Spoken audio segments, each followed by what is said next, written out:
Now. All right, well, welcome back, everyone. Welcome back to the Too Geeky to Care podcast. This is the first podcast episode that we're having in 2017, and it is the first of a long year series of podcasts that we have planned out. Thank you once again for joining us, and this is Tark 201, and with me tonight are, of course, Bushido X Wolf. I am otherwise known as Brandon. Scott Danger 1129 or just Scott. The infamous Bajozutsu, aka AJ. All right. And tonight we're going to be discussing about something that is actually a little bit, it hits me a little bit more personally nowadays because I have a strong interest in the topic that we're going to be discussing, as I also have interest in doing something involving it. And we will be discussing indie media or independent media, whereas we are going to be discussing about all the different forms of art in independent form that is not in mainstream.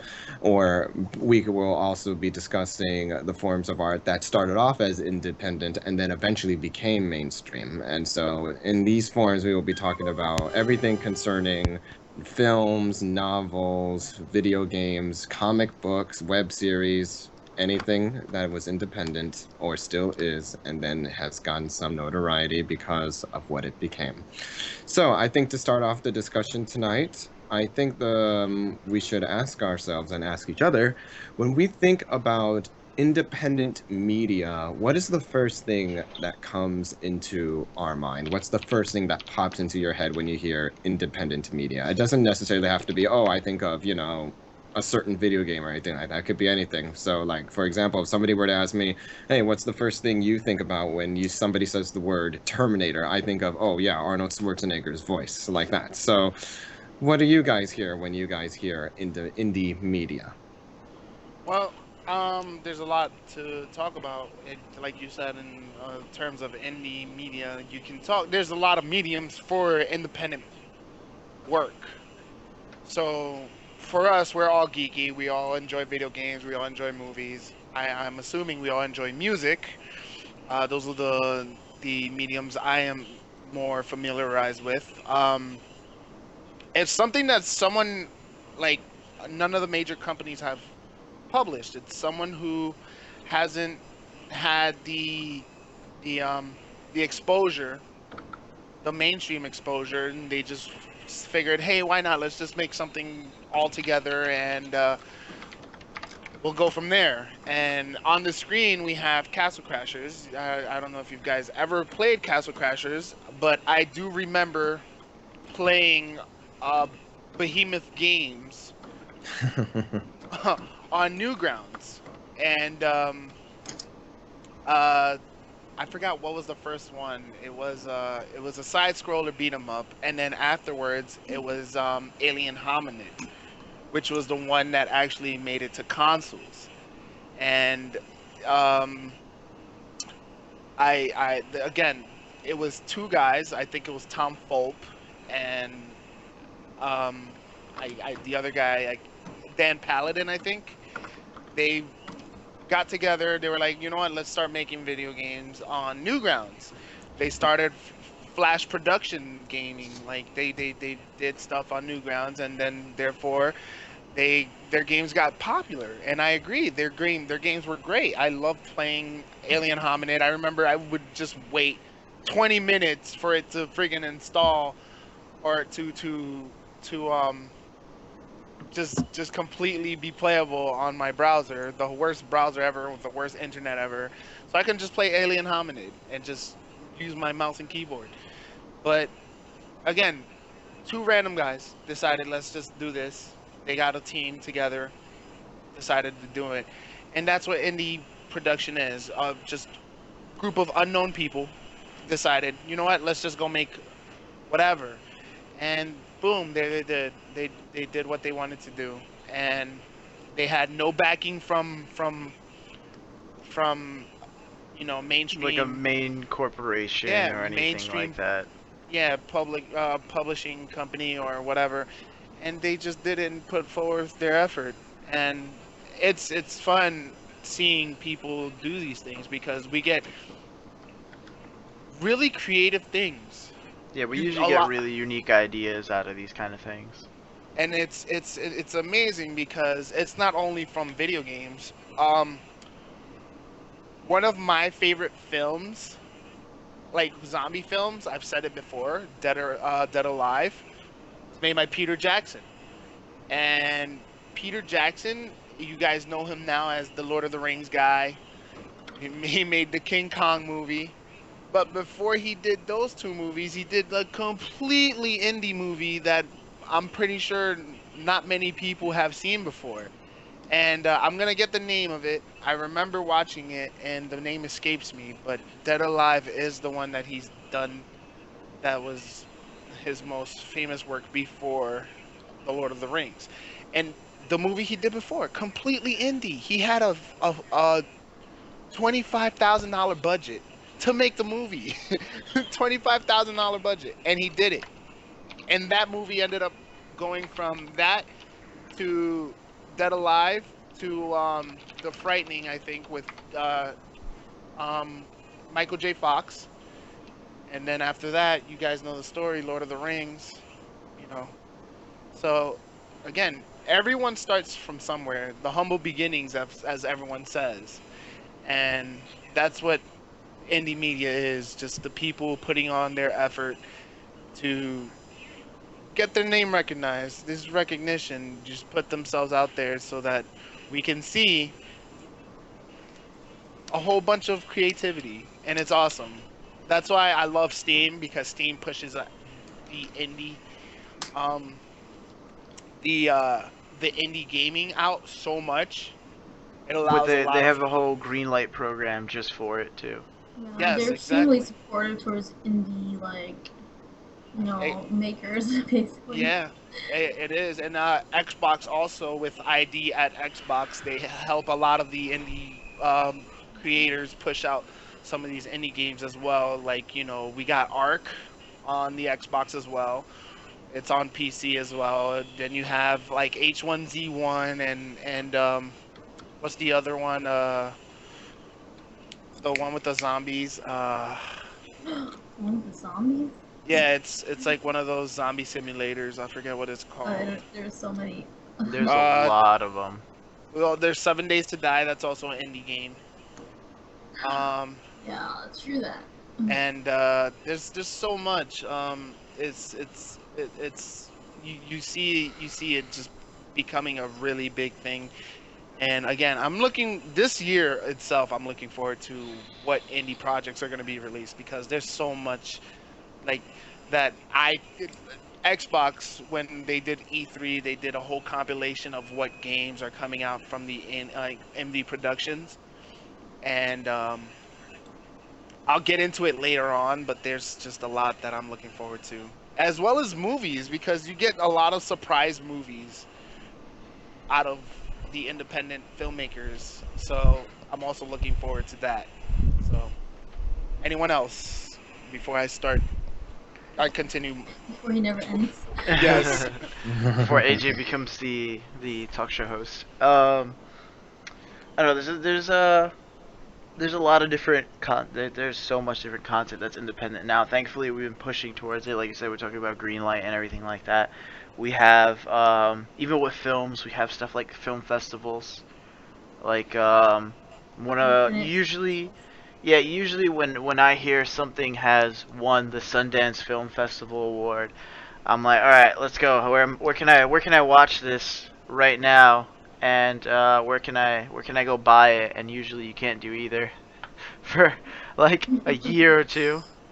Uh, This is the movie I was talking about, Peter Jackson. It's called It's so it's so Bad blurry. Taste. I Bad know it's taste. blurry. Bad Taste. It's called Bad Taste. I'll pull up an image right now.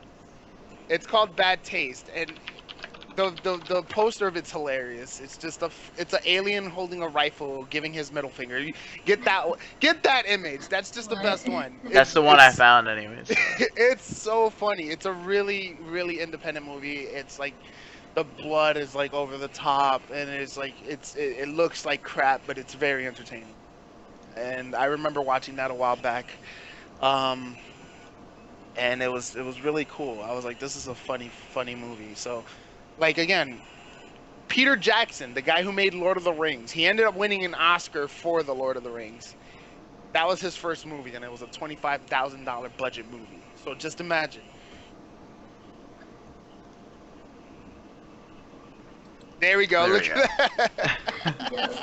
Well, you see, that's the cool thing about a lot of these indie games and these independent movies and everything is that you never know when some of them are going to become super popular or just become a hit. And sometimes it's amazing because like you find yourself cheering these independent like videos or these indie video games on the most because you're like, oh my gosh, yes, finally, the little guy is winning. Like they're finally getting their spotlight. Like you have that sort of like happiness for them because you're like, I really enjoyed this a lot, and I want everyone else to. So when everyone else starts to enjoy it as much as you do, you're just like so excited about it. Like, And that's that's definitely how usually I my feel. that's usually my reaction where I'm just like, oh, I think this is amazing and I want to share it. But usually everybody's like, yeah, Brandon, this is a terrible idea. Everybody's depressed now because I'll usually end up sharing stuff like 500 Days of Summer, Oh where yes. everybody was just like, that's a really depressing. Well, everyone was just like, oh, this is gonna be a love film, right? That's what this is. It was like, it's not like it's a romance, right? I was like, it is technically it's a romance. It is a romance, technically. Yeah, it is Sad a one. romance. It's depressing, yeah. But I was like, yeah, it's technically a romance, and people go and they watch it and they come back and they're like, Brandon, I'm depressed. Why'd you do this to me? I'm like, it's not my fault. This is not my I'm fault. personally They told seeing you. They movies told like you in the that. first 5 minutes. It's not a love story. Yeah, It's not a love story. It's not a happy ending. There's that's when you none should have of that. left. Exactly. And everybody was like, Psh, they're lying. And it was Yeah. absolutely the truth. Right. I do like the way it ended and stuff like that too. Actually, I do like the direction it Of went, course. and it was very it felt very real. I do like the characters, like the one who was with his high school sweetheart for ages and ages and ages. Because I love that actor for one, but also I really enjoyed his character. It's a good movie. It's hilarious. Just you know, don't expect it to be happy. But then this is very different from all the romantic comedies where they're like, it's okay, everything works out perfectly for everybody all the time, except for that one bitchy character that you hate. Because guess what? Their life is miserable now, but it's okay. You can say that because that's how these movies are. But no, that's not real. It's good to have some sort of like difference in the media, especially because they tend to portray relationships as this thing that happens, and in the end, it ends up really perfect and happily ever after, and all that other crap. But it's not always like that with certain movies that get it. They Yeah. understand that life is life, and it's not always going to go well. So I did appreciate that movie for that, especially. So. But then again, there's a lot of indie movies that are just like that, and that's what I'm trying to Exactly. get into. That's This why is I what like we're that they're trying to get pushing into. it more. I like that a lot of these indie things are like they're getting more spotlight a lot of the time than more of the mainstream stuff. Like especially I've noticed in the last couple of years, I've noticed a lot of people playing a little more of the indie games than the mainstream ones. And I'm always like, what is this game? I wonder what this is. And I sit there and I watch it and I'm like, wow, this is actually really good.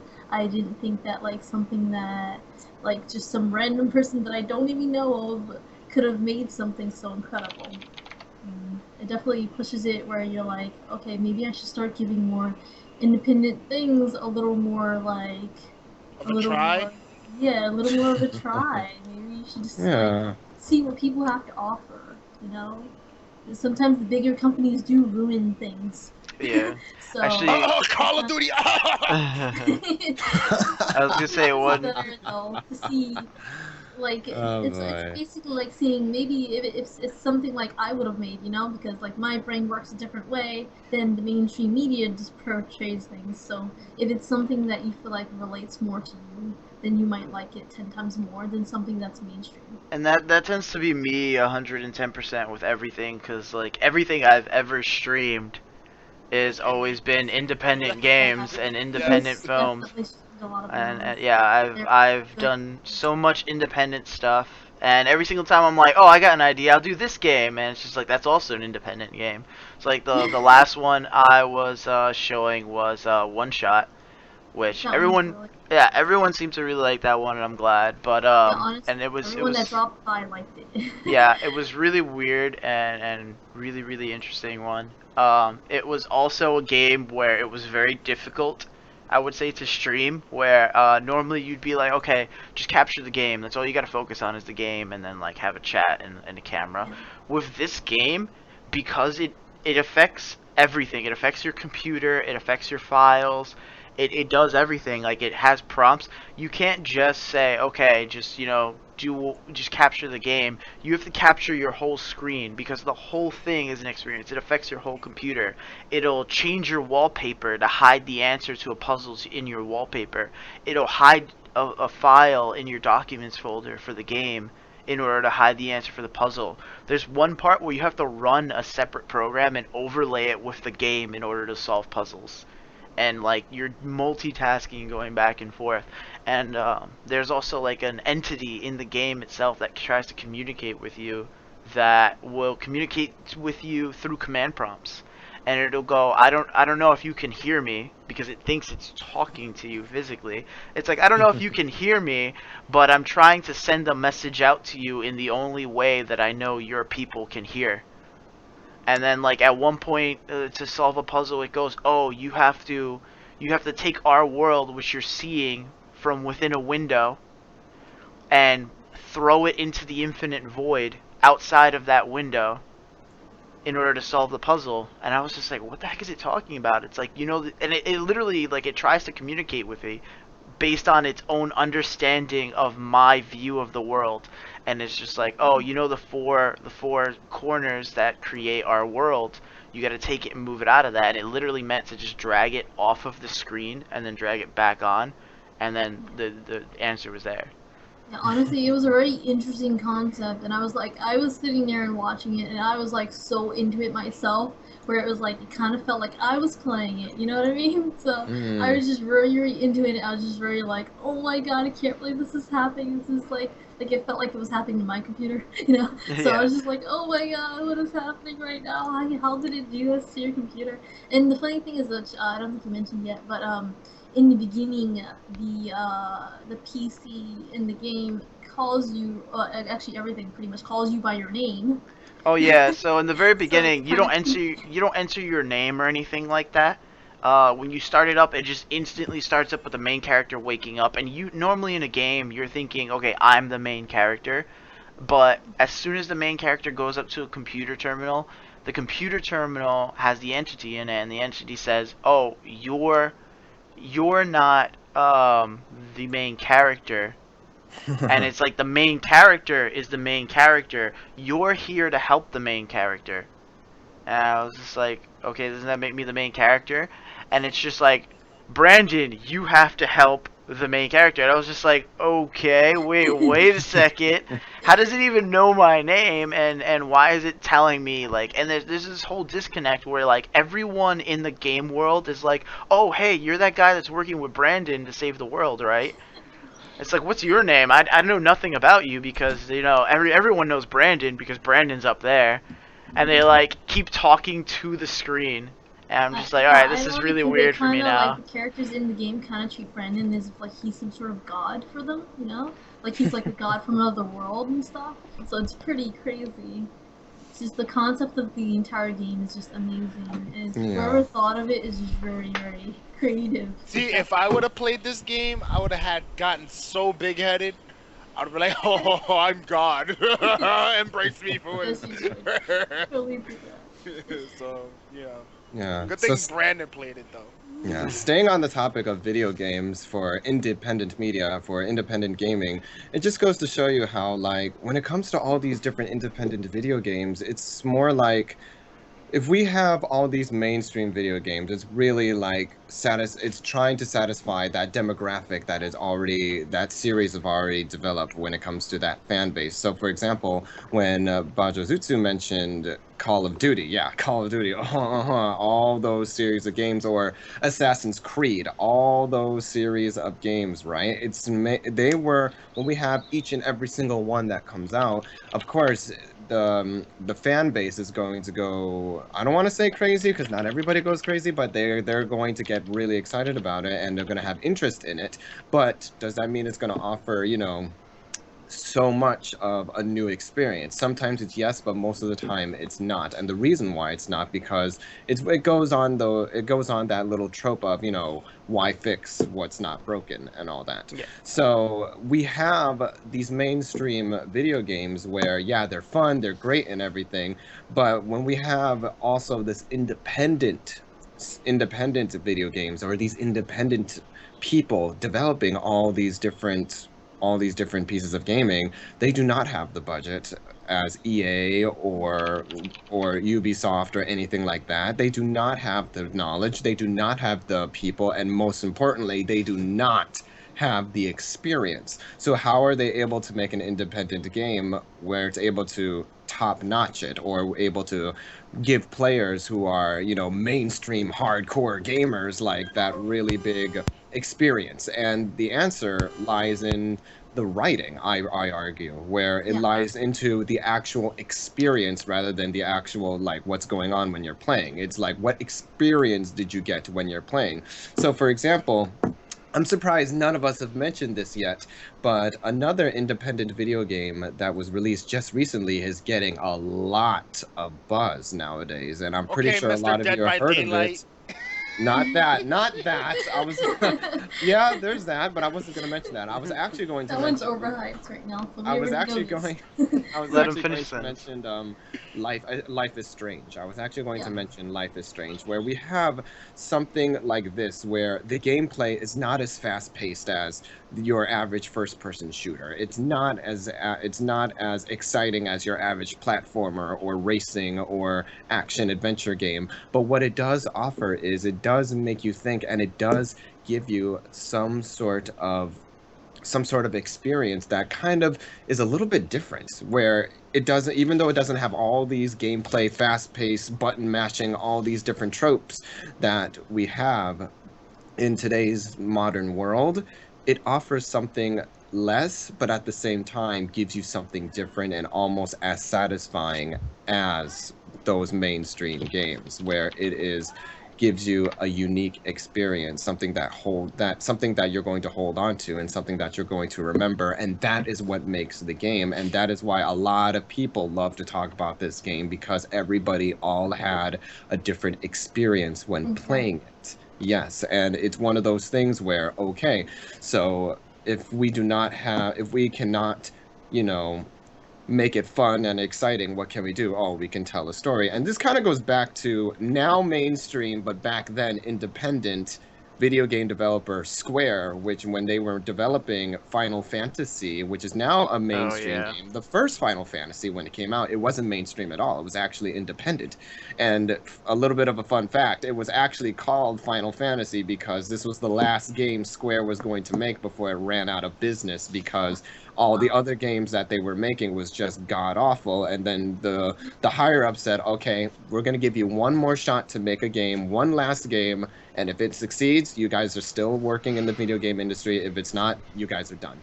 And so I know that. Hironobu Sakaguchi said, okay, so we're going to make this one last game. And he says, you know, I'm not that good at, making a fun and exciting game, but I think I am pretty good at telling a story. And that's what he wanted to do in his next game, which he decided to call it Final Fantasy because it was his final fantasy before. Yeah. Now I I mean, wonder why I'm it's called glad that. that they actually had a reason behind it, because I feel like most titles don't. Where they kind of oh, this sounds catchy, let me just go with that one. You know what I mean? So, and it's also really crazy because for people like me who did not know that about the game, they're probably thinking, why is it called Final Fantasy when there's a million of them? It's like Like that always went over my head. Like I was always like, what? It could Well, also I be. mean, But It could also be they never implied planned in. to actually have more than one of them, like you were saying before, and that's the thing people fail to realize.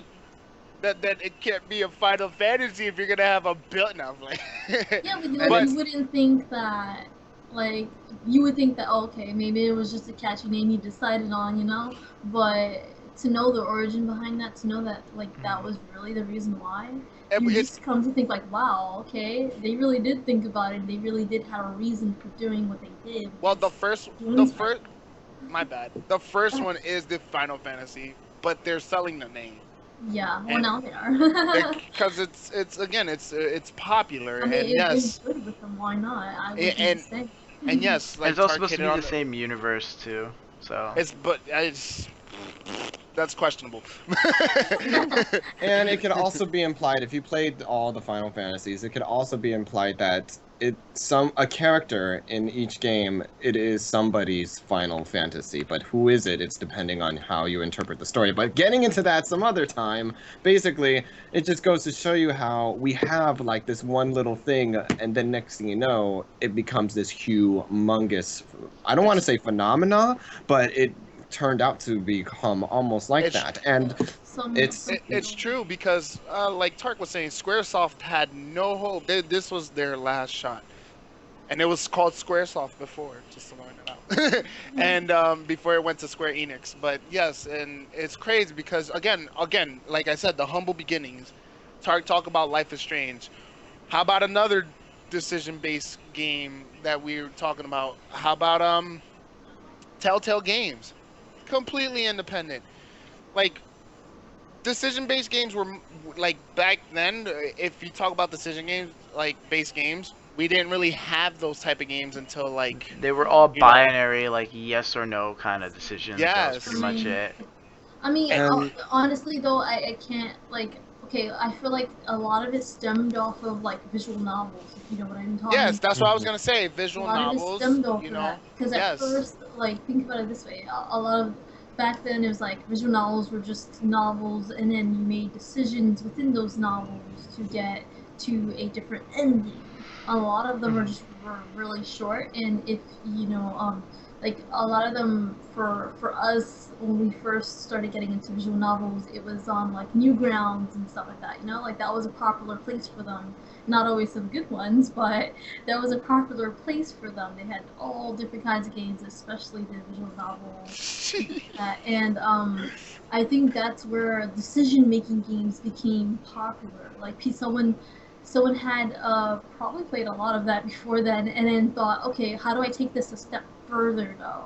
How do I make this into It something better? it You know? also a lot of it came out from like tabletop games where people can make like dynamic stories where your Yeah. decisions affect different things and so on. People were like, how can I translate this to a game?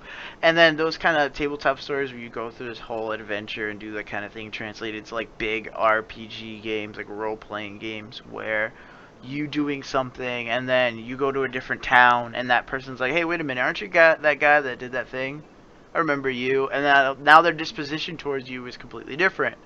It's kind of like with the Elder Scrolls series, where a lot of the times if like you'll do something terrible in one city, or like the Fable series, if you do something terrible in one place, you go to another place, they're like, wait a minute, aren't you that guy on the wanted posters or something like that? And now fewer people are going to want to trust you and all this kind of stuff. It's pretty crazy. Or at some point, the guards just straight up attack you in every city. No one will talk to you or sell you stuff in certain games, stuff like that. so yeah, like I want to say that we copied the Japanese style. I know where I'm totally answering something. Uh, Yeah, I but in actually the sense, in a way. I answered something. Shout out to the to the remark. We're not copying the Japanese media. For example, um, Well, what Japanese media did they think we were copying? I said because we're late. the visual novels. Visual novels were the Japanese were the originators of that whole style of decision making in a game that affected your progression or your ending. It's true. I admit But see, the thing with Life is Strange or the Walking Dead games or anything that Telltale puts out is that you have a lot of interactivity. You're moving around. You're moving your character around, which is something that visual novels don't allow you Yeah, to do. even a lot of the You're time. you're moving around, and not only moving around, you yourself are choosing who you're interacting with, and that's where a lot of the like games like I'm going to throw out Mass Effect or Dragon Age, games like that, you do the same thing. You're going around talking to a whole bunch of people, interacting with them, and whatever you respond is also based upon like it affects your outcome. But what Telltale is doing is that they're grabbing franchises and they're popular franchises. We just recently had the Batman one. The Walking Dead is the most popular one they have. They have the Game of Thrones ones, the Borderlands one. They're gonna do the Guardians of the Galaxy for Christ's sake. Come on. So, but to think these guys started off independent. They got a shot. They got a shot with the Back to the Future one. They hit it out the park, and next thing you know, they're doing the Walking Dead and etc. And like they're implementing that style of gaming as you saw with Life is Strange, because Life is Strange literally right after, I'm not gonna say they copied No. Telltale, because what Life is Strange did was much more unique than what Telltale did with the whole rewinding aspect, the whole like which ending do you want? Yeah, you like I know. was saying before, to me, it's like they saw an idea, they took it a step further. You know what I mean? Like that's just how life works, you know? Especially in That is what we media. call innovation. And if They're we keep advancing. saying like, wait a minute, this idea is based off of this idea, you can't do that, then how are Everything's we always based off expected of to some. how are we expected to change anything? How are we expected to grow or anything in any Yeah. way? You have to Also, keep innovating. yeah. Well, where are we supposed to get ideas from? Think about it. Something that Call of Most of our Duty, ideas from the media. Call of Duty Oh God. don't know how to innovate. Anyway, the point is, we get most of our ideas from the media, and then so there's a lot of independent people now who decide, okay, maybe I should try something like this and put my own spin to it because I want to do something like I want something more unique. I want this that's missing in the media right now, you know. And there are people who do the exact same thing other artists do, but like I said, it's all about just playing with things, trying to figure out where we can go with them. Now, jumping back actually to the first-person shooter games, um, the first-person shooter games actually were another point of innovation. Just a side note, they were another point of innovation because, for one thing, games didn't have what we now know as particle physics Yep. until it was necessary for a game that required a lot of action. Everything was like text based or not really motion, or if you moved, there Exactly. wasn't too much interaction. And then we had the action games, so stuff like that is what changed everything. Mm. So even though they're Also, right now they've hit a wall, like there's only so much you can do. Um, but in the past, moving forward, for going like if you go really far back and then slowly go up their ranks, a lot of these first person shooter games made a lot of really cool changes. They did a lot of really cool things and introduced a lot of new ideas, or decided to, I guess you could say, innovate on a lot of things that were already there. Like they didn't always just recycle and rehash the same thing. I mean, technically Mm. they're the first person shooters. You shoot stuff from a first person view. There's only so much you can do after a certain point before you're like, okay, guys, we're just gonna have to not be a first-person shooter. We're gonna have yeah, to I be mean, like something else. everything's labeled under something, or Yeah, else if it's not a category, then like what are we supposed to label it as? yeah. You know, you have to do something like that. I mean, you never know. Like in a few years from now, there might be something that comes out completely different that we've never heard of. It's not a first-person shooter. It's not a like story-based only. You know, like there's gonna be something different. That's just how we advance. It'll I take mean, time, but advancement's just always there, constantly. but here's the thing. You can like I think first person shooters can continuously progress. For Yeah. example, we like 10 years ago, I'm going to say 10 years ago. I know it's not 10 years ago, but well, whatever how long ago it came out, Mirror's Edge. Completely fresh, completely new. Never seen something like that before. But it It's wasn't so ever cool. intended to be a first-person shooter. In fact, the actual shooting element to it is like I know, really it's bad. far from Yes, secondary. It's like a third option. yes, but Because you're it's still first person though. yeah, it's a first-person point of view, but it's not a first-person shooter. There's a huge difference between the two. But yeah, there's stuff like Mirror's Edge and things like that. What I was also gonna say was there's also like independent games that changed how we look at those kind of games, and they took the first-person shooting aspect and would change. It's hard to say exactly, but like you look at games like Portal, where they're like, okay, this is a Yeah. first-person shooter in every way, but nothing's getting shot.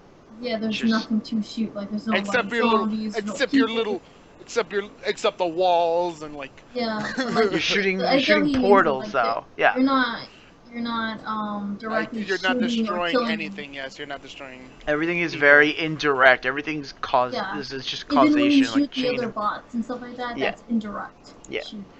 Yeah, most of Which the is time the really turrets cool are the only concept, things like- shooting, and they're not really Yeah. shooting. They're just kind of It was a very cool spraying. concept of the game because it was like you didn't need all that like violence, blood and gore just to make a game popular for that, you know? Yeah. Like they made their own thing, and a lot of it was just like puzzles and stuff, you know?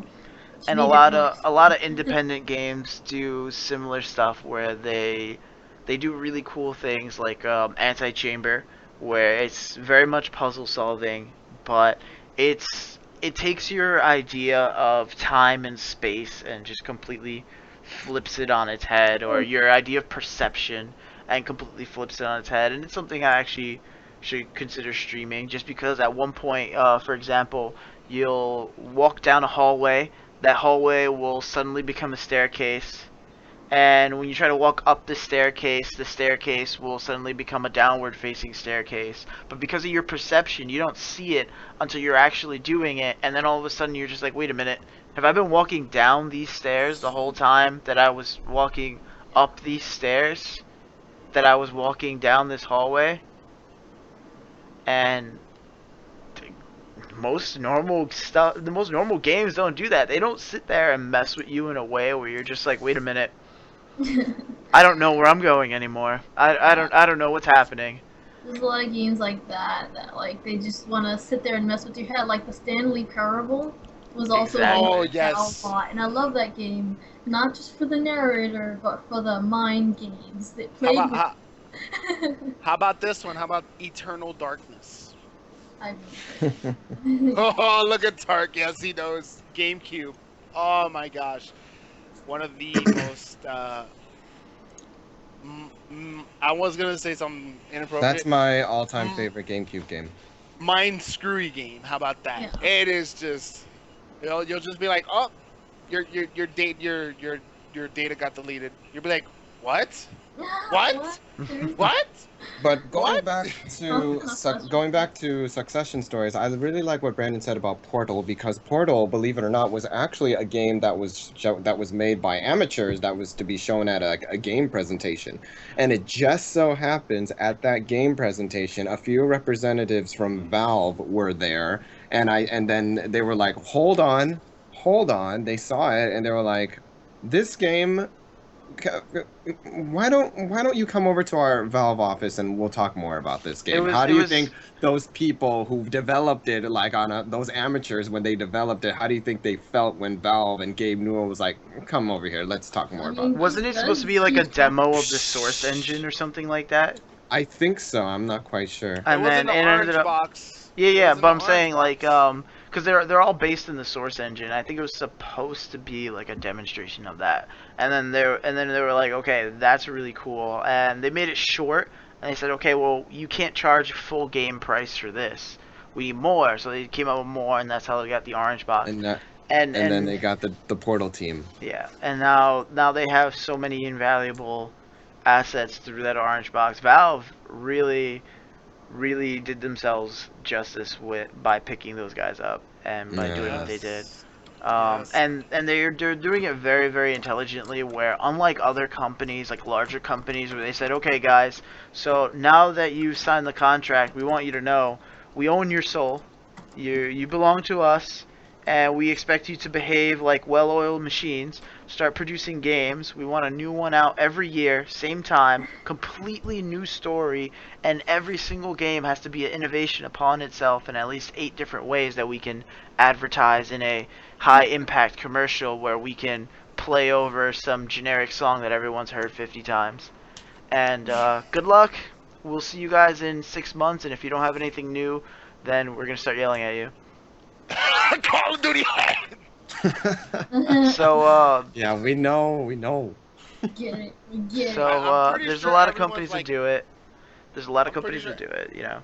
I'm pretty sure everyone's like, this guy hates Call of Duty. It's so obvious. No, I there's a like to lot of get companies a that do it. It's not even No, just. No. But okay. My issue with Call of Duty is that, again, they just rebrand the whole. They just use the same crap and just like, you know what? I've seen this in Titanfall and it worked. Let's just use the things in Titanfall and put it in our game, and we just call it Modern Warfare. What is it? Infinite Warfare. Oh, we'll put them in space. That seems cool, right? A Yeah, war in see, space. this is Why the not call it problem. Infinite Warfare? It's not This Star is the Wars. problem, though, is that a lot of these game makers, even independent filmmakers, even authors, have this problem where eventually they feel as if they have to sell out in order to be successful. Yeah, with these big companies, the big companies are the ones who decide They what they pressure them do a and lot, everything. though, too. It's not So even I just get pressuring them. They tell them, listen. So right now we did some we talked to some people who are specialists in big data, and if you know anything about big data, guys, just your soul is sold to big data, in every way, shape, and form. The second you touch the internet, sometimes when you don't even touch the internet, but so with big data, they'll take this information and they'll generalize everybody. They'll generalize everything. They'll say, okay, people are really paying attention to this one particular topic, or people seem to really love this one thing. So you need to put that into the next game. And they'll go, well, that doesn't make any sense and that doesn't work for us. And the companies will literally go, hey guys, we don't care. Put it in the next game. That's what people want. And they'll put it in the game, it bombs, and they'll go, well, why'd you put that in the game? You shouldn't have put that in. Let's come up with the next game. Come up with something new. We've been doing some tallying. People seem to really like this particular thing, like space battles. Space battles are really big. Put that in the next game. And oh, it's not done yet. Okay, that's fine. Well, we have to release on time every year. It's gotta all be done by November. So it doesn't matter if it's done or not. Put it out, and if it bombs, then it's your fault because you're developers. Yeah, Yeah, you like see the this, problem you is though can't. that these companies they look at statistics only, but what they don't understand is that people want a unique gaming experience. They don't want the same thing they played in some other game. Well, That some people defeats the do. purpose of buying it. Yeah, I know some people do like that repetition, but a lot of people they feel a certain way when a company copies another company's strategies. You know, when It's they feel like, okay, I thought this company was more independent, I thought this company was more like itself, you know. So it gets to this point where like you kind of feel a little disappointed, you know.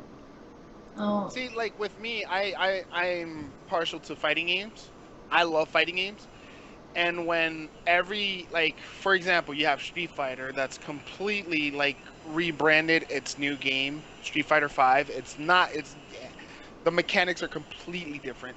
See, that's one thing I appreciate about Street Fighter. Every Street Fighter that they've released, completely new mechanics. When you look at Street Fighter 2 to Street Fighter 3, Street Fighter 3 they started incorporating special moves. You had the parries, right? And they had completely new characters, and the story was really refreshing. Now you go from Street Fighter 3 to Street Fighter 4. Street Fighter 4 had picked up a whole bunch of its old characters from like the Alpha series, the Street Fighter 3 series, the 2 series, as well as the new characters, but completely new different fighting system. And now you compare that to Street Fighter 5 and Street Fighter 5 its own fighting system. So Street Fighter is doing something correct. As well as Tekken. Every Tekken that has come out from 1 through to the newest one, which is 7, they all have their own fighting system. they all have their unique systems. And same with Mortal Kombat, and that's why I enjoy fighting games, because they keep, even though it's the same characters we love, it's the same name, they give you something completely new, and it's such a beautiful fresh of like breath Yeah, of I know what fresh you mean. air. Yeah, I know what you mean. And that's why I appreciate these like fighting games. And like, again, it's the name that sells. I've said it before. It's like Final Fantasy. Final Fantasy, the same thing. It's the name that sells. They sell the name. It's a completely new story, completely new system of combat in each of their games. But that's why it's successful, and that's why it's still like, it's, you can't get bored of it, because it's completely different game, it's completely different system. You don't get bored of it. And I agree that, like, again, Call of Duty, they sell the name and they sell the same stuff over and over again, but they have their business, and it's not failing because people are still buying it. And it's the same with like Halo. I remember Halos 1, 2, and 3 were completely different. 4 and 5 are different as well, but they fell off. So And so that's here's the why thing. Halo is completely different from what it used to be for several reasons, but the company, yes, more importantly is the company. So Bungie left, yes. you They left started off with Xbox. originally an independent company called Bungie, and they came up with a couple of games. It's not just Halo, but they came up with a couple of games. Yes. Halo being one of their biggest hits because it was based off these really, really great novels and everything that everybody loved. And the game did a lot of really cool, really new stuff that not many people did, or they did it in ways that everybody felt was just so significantly better. It was its own thing. That's really what it came down to. I Bungie, mean, Bungie in particular, sorry to cut you off, it just does really, really great work. And then once they were acquisition, they were taken over, and they started doing things with a larger company. That's when things just slowly started falling through. And then it got to a point where they were like, okay, we're gonna wash our hands of this, which is something that no small company ever does after they get picked up by a big company. They usually go, okay, we will do anything you say, overlords. You give us big checks, we do what you say. You want our blood, we will give you our blood, sure, whatever. You want our children, hold on, he's in daycare, I'll go get him right now. Oh man. They'll do it. Bungie, on the other hand, was like, okay, guys, this isn't working for us anymore, so we'll see you later. We're gonna do our own thing. And they did their own thing. It became wildly successful. Mhm. Though I didn't like it. months after, so on initial release and everything like that, a lot of people loved it, and then months afterwards, everybody was like, "Oh, it's the worst thing ever." Happens to every game. But anyways, I mean, so but they now did, it's really good though, yeah. from what I So heard. they We're talking. but the thing is, they do something that every independent company does, that large studios don't do, that they didn't do with Halo. They couldn't do with Halo because they were working for a large company that just said, don't do that. They listen to the people. If you guys don't know what we're talking about Destiny, okay? Yeah. So they Oh, you went. guys are trying to code around it. I don't know. I couldn't tell. So they went and actually Yeah, in listened case to if the you don't know, people. we're talking about I Destiny. was Just confused. you know, Okay, just in so case. thank you. All He right. was doing it for me. He knew I was So- like, what? I don't know. So how about this? To But progress the indie games, we're gonna ask one question and one question only. What games of have you heard that are independent are you guys looking forward to? Oh. Well, with Goth Angel, she's hoping Life is Strange too, right? Yes. Okay, there we go. Aren't we all? Well, it came out already, I believe. It's called The Witness. It is Jonathan Blow's next project. His previous project was an independent game called Braid. I don't know if you guys remember it back in the day. It was something really interesting. I really like that.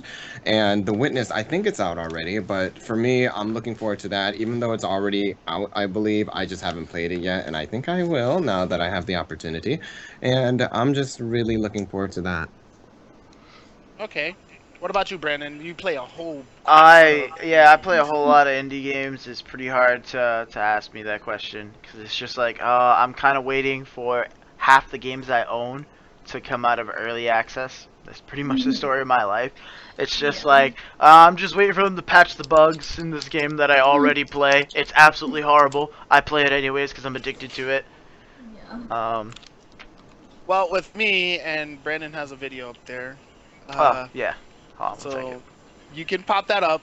For me, it's this one game that looks like a freaking Mickey Mouse cartoon.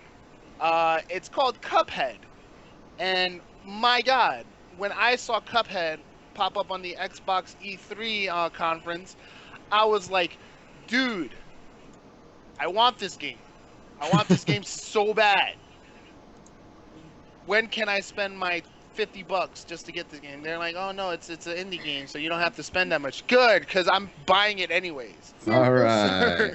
So again, if you guys haven't seen this game, it's called Cuphead, and again, it looks like a Disney, like not Mickey Mouse-esque looking type of game. It has It's an older art style. It's because it's not just Disney. A lot of companies used it, but it is an Yes, older you're right. art style. It's very old school style. It's very It's all old school style. It's all hand drawn, and it actually has film grain and everything in it. There's another game. There's other games that have done it, but I think this is definitely one of the better ones that have done it. Yeah, Yeah, I mean, it looks. Yeah, I get what you mean though. This whole game gives me this sort of like old school cartoon vibe. You know what I mean? So And it makes you feel like. And not only that, but if you see it, it's like I was looking at it. It was like it looks like Mickey Mouse and Popeye and all these all like it's so good. Betty Boop. I was like, oh my gosh, I'm just like waiting for all of them to have like a random appearance. Like look at me, like look at this, look at it, it's so cool. And It does look great, and the funny thing is, like when I first saw it, I didn't think it was a game. I honestly thought it was a film. To be honest with That's like when he showed it to me on the GIF. I was like, wait, I was like, are you showing me like a video? Or, like what? But I'm so excited for this game, and I just can't wait for it to come out. That is the one game I will just like. Okay, guys, I don't care what you guys want me to stream. I have this game right now. I'm just gonna stream this, and I'm going to have so much fun playing it. It just looks like it's going to be a blast. Great! It looks like It looks like a long lost Disney project, So- just finding its way out of the Even ground. the way, Absolutely. like, see how like all the little things are like just sitting there idly dancing. It's just so. It's so. And it's not only that. I love the gameplay. I love games like this. Like we were talking about indie games. There's one indie game in general. It's called Alien Hominid, which I love, and it's a side-scrolling shoot. Good timing. It's a side-scrolling. What do they call bullet time games? Yeah. Is that right? Bullet time games, and it's just like this. You're an alien, and you're just going around killing a whole bunch of federal agents trying to take you to like Area 51 or something. So like it's such a cool game. This I just love side-scrolling bullet time games. This is I grew up playing Contra with my dad, so like you can imagine this is like so nostalgic for me. One of my favorite games of all time is Metal Slugs. And Metal Slugs was just such a fun game because I would just like go to the arcades, just put quarter after quarter after quarter after quarter in the game just so I can beat it and say I beat the arcade version of Metal Slugs because, you know, it was just so much fun. Just waste just a quarter, you know. But regardless, I'm so looking forward to Cuphead. That looks so great. I'm also looking forward to the Behemoth's next project. It's a strategy game. The Behemoth is doing a strategy game, guys. So if you guys are like Castle Crashers with strategy mode, that sounds like crazy. I'm just like I want to try that out. So Castle Crashers was a good game. So. I love Castle Crashers, and Battle Block Arcade Theater was great too. So that's what I'm looking forward to. So you guys, again, once Cuphead comes out, you guys know I'm just gonna be on that. So now we're done with indie games. Let's get into indie films. Now, as we were just talking, there was a whole bunch of talks of indie films. Tark loves indie films. That's Yes. I would call him the cinema guy over there because he comes up to us like, "Have you seen this movie?" I'm like, "This is so indie. I know I have not seen this yet. I'm waiting for Some things Netflix you've to pick never it up, heard of and probably." stuff. So now, indie films. What do you guys like? Why do you guys enjoy indie films in general? I can talk if I wanted to. But there is a guy here named Tark who loves indie films. So I would love I would love to hear his aspect of why indie films are great. Well, without going too much into detail, I will say I really, from indie films are like independent films that are made on like a smaller budget. It's not made by any major big studios. There are many studios out there. There are many distributors out there for films. And it's similar to video games and novels and all that stuff. There are many distributors and studios that are willing to just purchase anybody who writes a good screenplay and then turn it into a film. But just because it's a film and people are in it and they're it has the same aspects of something like the Avengers or something like any of your favorite comic book adaptation film, it doesn't have the budget, it doesn't have all the tropes, and it doesn't have all the things that a mainstream film would have, like the Marvel films and all that. So the thing that I like most about independent films is because of how nowadays, and I'm taking my filmmaker cap off for a second now, from a filmmaker's perspective, from a viewer's perspective, because if you were to think about it, nowadays, the independent films, they are, and some people argue that they always have been, they've been telling the deeper films, and they've been making these films similar to the ways that classic Hollywood films used to make films back in the day. Independent films rely less on special effects, less on visual effects. Well, visuals, yes, but visual effects like using computers and all that stuff, no, they rely less on that, less on explosions and action, and focus more on telling a story, focus more on acting, focus more on music and the cinematography and all that, which is something that a lot of mainstream films are missing nowadays. And it is true, because a lot of mainstream films, like the Marvel films and James Bond and all these great films, what are they usually entail? They are actionized, they are always explosions, there are a lot of special effects flying all over the There's usually place. so much stuff going on that you really can't concentrate on anything in the background. Almost, So, yeah. So it's like that. When these independent films, all you have are the actors, the writing, the story, and the locations and the music, and that's all you get. Similar to what films back in like the 30s to 50s used to be like. And it's something that I really love, because it just goes to show you how it's almost like.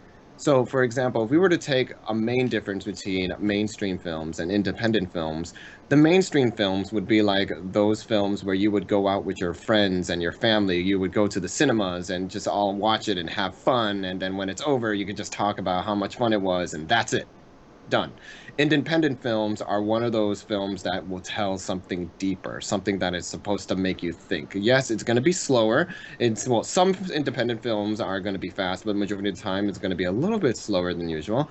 It's going to be more of something where you have to think about it, something where you have to indulge yourself in and actually take the time to dedicate yourself to everything that is happening. And those ultimately, I argue, tell the better stories, and those are the ones that make the better film. Something that sticks with you all the way till, after the credits are done. Even after the credits are done, it's something that you think about. And I really like how all these independent films nowadays, where a lot of people like to make them, and a lot of them are very different, and a lot of them have, it's like its own genre nowadays, and it's really interesting.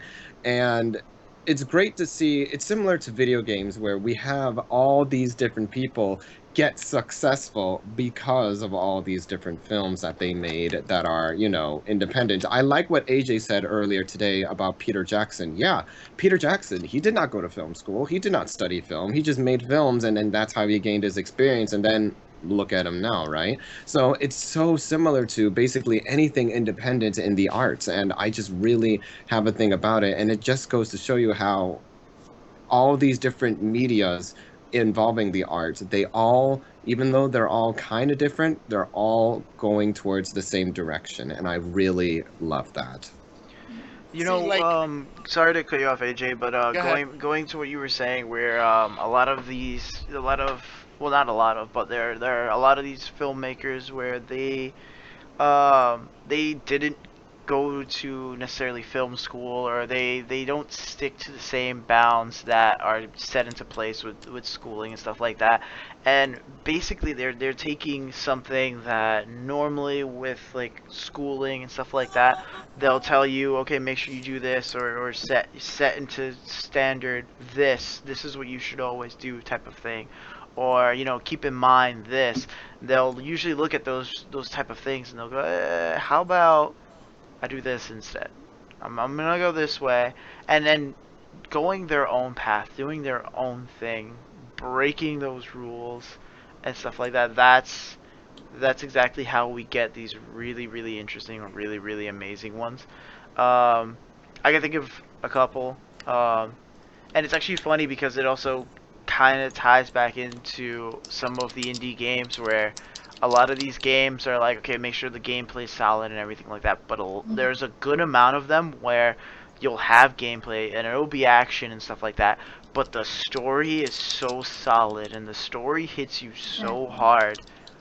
Like And like you're saying, it's about the focal points with these indie things. Like for the games, like you said about the movies, how they focus on certain aspects. It's the same thing with games. They focus on certain aspects. Like one of the main aspects I noticed with more of the indie games is that they focus a lot on the music and the writing. yeah. Like, and when I mean the music is like when you play the little like 2D Oh, ones and you see like you have to walk around and find things, it's yeah. usually the music that plays a big part in it. Or you'll hear different things. Like one of the games he was playing, when you stepped on the grass, you can hear the texture of the grass, or you could hear the footsteps on the like Oh, the metal concrete grate ground or and the something. Yeah, concrete and all that. exactly. Like you walked over So glass at one point, you can hear the glass mhm, crackling. And it's the same thing with a lot of same. films too. Oh, Like they'll focus and they'll get like just the right thing. And sometimes like there's one of them where I did a Kickstarter for it and they actually did. It was a short film. Super short. But they wanted to get better audio for it because they played the audio they currently had, they played it without audio, and they did a short sample of the audio they wanted, and it made a world of difference. It was this entirely different thing where a lot of big companies would just be like, okay, just keep throwing money at it. Eventually, it'll sound better. Make sure it's THX certified, and it'll sound better. And it's just none of these things truly matter unless you like nail down these little things that they seem to get yeah. in these smaller films. And they did the same thing actually in one of the games that I played was Bastion. If any of you played through it, um, the narration in that game is a lot like an old, not I wouldn't say an old Western film, but it's supposed to feel and sound like almost like a Western and stuff like that. And it was so beautifully done where like in order to like as you progress through the story, the map unfolds and the narrator continues to speak, and you're just doing whatever the narrator says. Like you don't even realize that you're following the story because you're just kind of rolling with it. You want to be a part of the story. You're hearing this, you're feeling everything that's happening. And it's the same thing with the films where like you start getting so invested, you almost kind of like break away from what you consider reality and stuff like that and kind of get just absorbed into it. And It, sometimes like you deal with this whole mystery and stuff too. the thing with indie films, they are a lot of them are very thought provoking Hmm. because they go in depth in the subject that they are trying to present, and that's one thing that I've seen a lot in indie films that they like. Again, a lot of Hollywood films, they usually feed you a lot of the action, a lot of the, comedic tones, and the very dramatic roles. But the indie films, again, they try to get into the depth of what they're presenting, and sometimes in like horror elements, they go into the depth of what they're trying to mention, Tark had recently had shown me and Goth Angel a movie. Uh, What was the name of the movie, Tark? The Eyes of My Mother. And the movie was presented in a way that, you know, whose eyes are you watching it through? Which mother's eyes are you watching it through?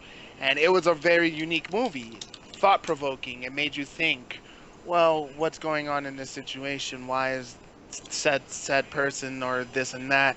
It made you think why the like everything had happened.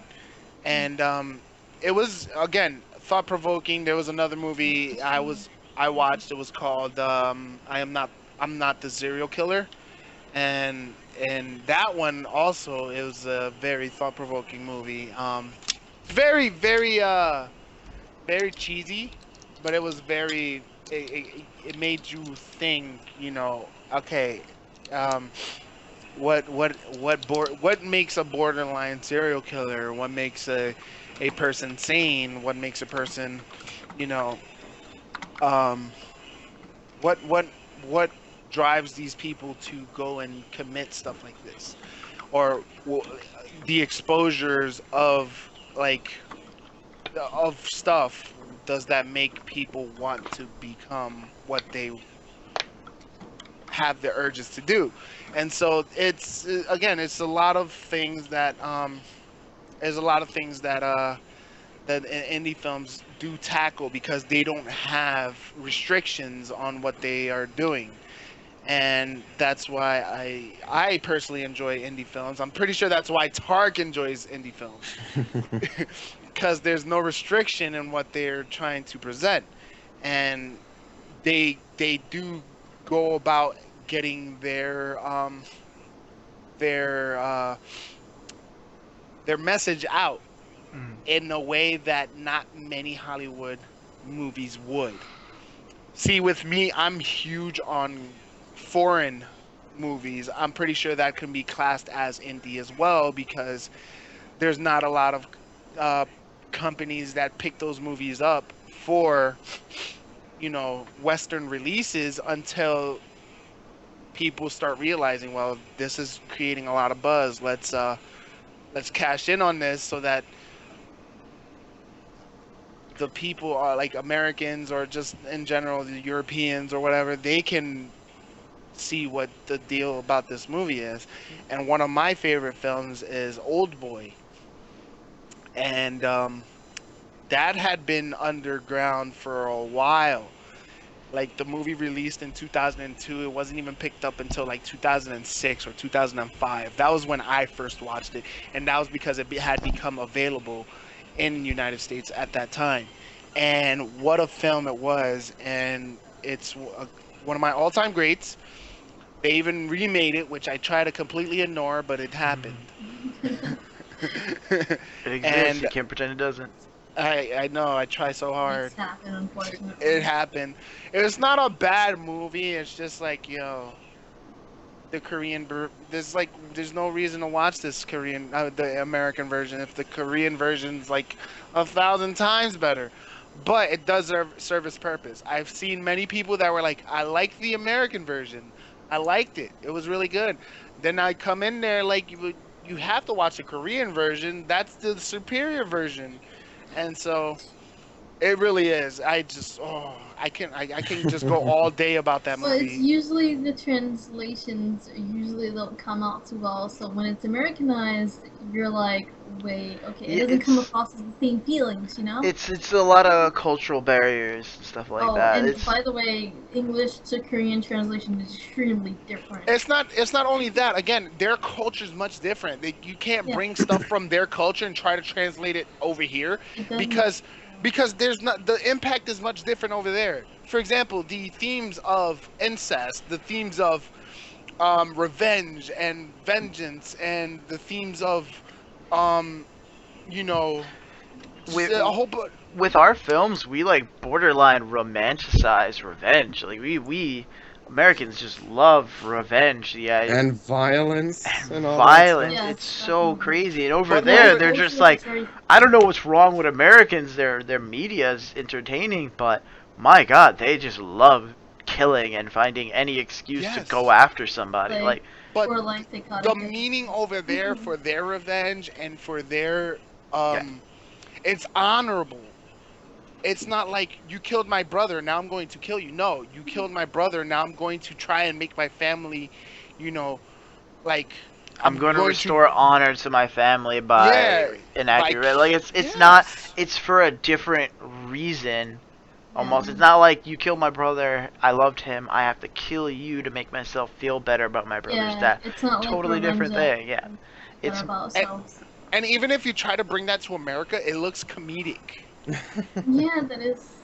Yeah, And that's because why we don't I have had, those same family values. Like I we said, don't it's a have cultural exactly. wall. We don't have the same values as they do in That's the Eastern world. That's You why a feel lot me? of my favorite like animes, films, books, stuff like that, a lot of them won't be translated or adapted to an English version because there's just these humongous cultural walls where it's just like, yeah, this is a totally different world. People are gonna literally think it's a different world when you adapt it to English because it's just so different. So that's again, but the indie media over here in the United States, they do things without barriers because again, when you make movies, there you have to do it under what the company wants. You have to like the Transformers movies. God damn, I hate those Transformer movies.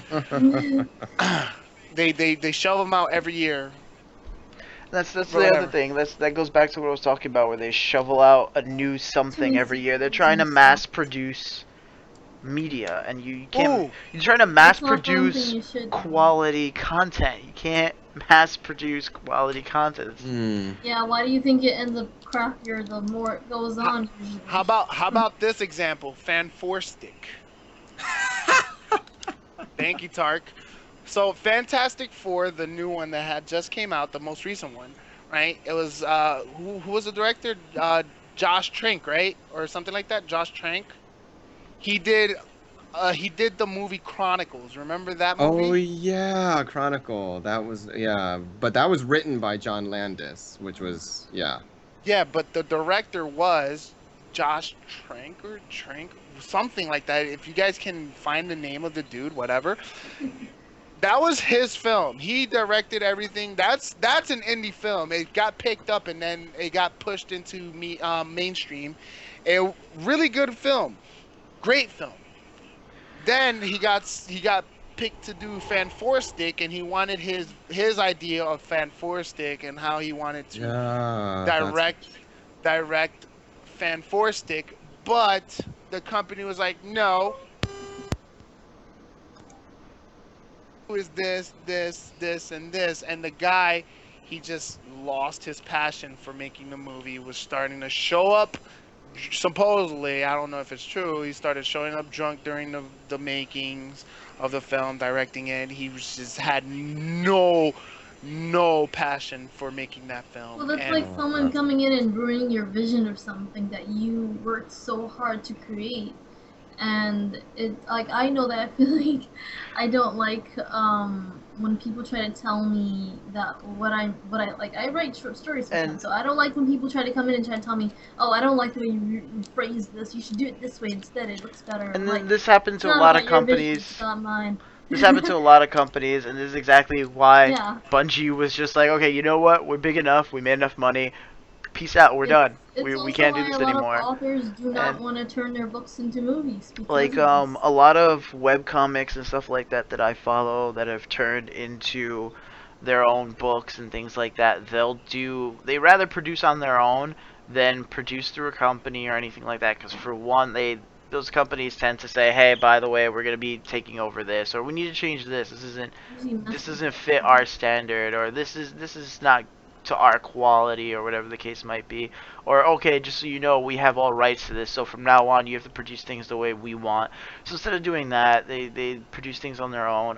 One comic series that I really enjoyed, actually, that I read a lot of, I love the artist and everything like that, is for Modest Medusa. Um, and he does a really great job. He's always done everything through, like, from making the physical books, because his webcomics are always online. for making the physical books. He's always done it through Kickstarter because he refuses to go through Nice. these companies. Yeah, and there's a lot of people who do it, who say, "Hey, I got this really great story. Here's like the first chapter, or here's the synopsis of it and stuff like that." They'll do it a lot, and you like nobody wants to make those sacrifices that these big companies or these big publishers and stuff like that will say, "Listen, you got to change this," or oh man, what was it? I mean, don't get me wrong, this happens all the time, but I'm trying to think of the one really great example where they will take a series and they'll go, okay, well, your film or whatever this is great, but there's no romantic interest. You can't have this without a romantic interest. Sorry, Oh and they man. will Yeah, they they will tend literally to try tell to you. romanticize certain elements. Oh, are you So talking about George A. Romero's Night of the Living Dead? probably actually, but Could be. I mean, That was definitely an indie film. That was 100% indie film. there's so many times where that happens where they'll be like, Oh yeah, man. so this is just gonna be like this, and they'll go, well, you need a romantic interest. They're like, well, no, I don't. Like, yeah, you do, Mm. because it's not gonna sell if you don't have a romantic interest. It's like no one's gonna know it has a romantic interest until they watch it. So why would that affect it? Why does everybody need to feel satisfied knowing that there's love in the world all the time? That's not or how real life works. Yeah, or look or outside. It's not like that all the time. or what they told George A. Romero, you can't have an African American protagonist be the main character in the 50s. I mean, come on. And then he was like, F you. He's like, he all right, I'm No, no, peacing no. out. George A. Romero, he has the mouth of a sailor. He does. He said, F you. Doing the movie. You, I So, don't blame him or anything like that, cause like I can't respect that from those big companies. Like, how do you try to do something like They that? were You trying know? to push on logic into something but that was his creative, mind. Like, I don't think that's right. but Um, look how successful it was though. Like Exactly. because of having the African American main character, right? It added a whole completely different aspect to the movie. No, it didn't. Yes, I'm just kidding. I'm kidding. I'm kidding. Of course yes, it did. it Of course did. it did. I'm It lying. Of did. course it did. Of It course it did. did. It And did. It did. and it was like, okay, but we can relate to him, and that was what George A. Romero wanted to do. Like, you can relate to this character. He's in a situation where you wouldn't know what to do either, and you would have to, you know, put yourself in his shoes. And then, during that time period, there was a lot of the whole no, no. But then you think it's true though. How would I react to this? So again, just it was. That's one of. It's a great film. It's a revolutionary film for not only the zombies but just itself. You had an African American male character. Yeah, that was the main character. It was an indie film of its own. Even though it got picked up and it was like, yeah, let's make money off of this. Yeah, that's how everything ends up. But exactly. I just remembered there's a company that is a studio, which would technically mean that everything they produce is not indie, but everything they produce is basically to what you would consider like the standards of indie, or is basically as independent as it gets for something that is not independent. Is Magnolia Studios, Mm-hmm. and Yes, I don't know if you're familiar with a lot of what I they am. do. Come on, man. They produce some of my favorite action, freaking kung fu movies. Come on. It's just like, oh Yeah. yes, freaking They're really they did. great. They're really Yes. diverse too. Like they'll have a lot of different things. One of them that I really enjoy that might still be on Netflix. That's the reason I was bringing this one up in particular, is that it was on Netflix. Is Mr. Yes. Nobody, Mr. Look, it's the Nobody. Joker. It's the Joker, guys. and it was a really really good film in my opinion. Yes. It was really really really thought provoking. Yeah. And what ends up happening through it, or what ends up happening at the end, was really not what I expected at all. Like I was trying to make sense of everything. You try so hard to make sense of these things, and then eventually the film is just like, surprise, you're doing exactly what the film is doing, or like it was good. I thought it was great. Then Magnolia Studio produces a ton of really great films. Like there's this guy who, for one film, there was a shoot. I can't remember what the name of the film is, but it's a guy who can temporarily stop time, and he uses that freezing time to sit there and draw people and to draw things. Really? I've seen the movie. I don't remember the name It's I own it, and I can't even remember it because my memory is just so my memory it is so garbage. I physically own the movie and I can't remember it, but it was really great. Um, it's definitely not a PG movie if I remember correctly, but No. it was absolutely great because this guy all he wanted to do was just sit there and stare at things and appreciate them. Like he worked at a supermarket and a bag of peas had spilled onto the floor and broke open and he's just sitting there and for 20 minutes it's just staring at it and thinking about how he would draw it and all this kind of stuff and he just gets yelled at all the time because he does this.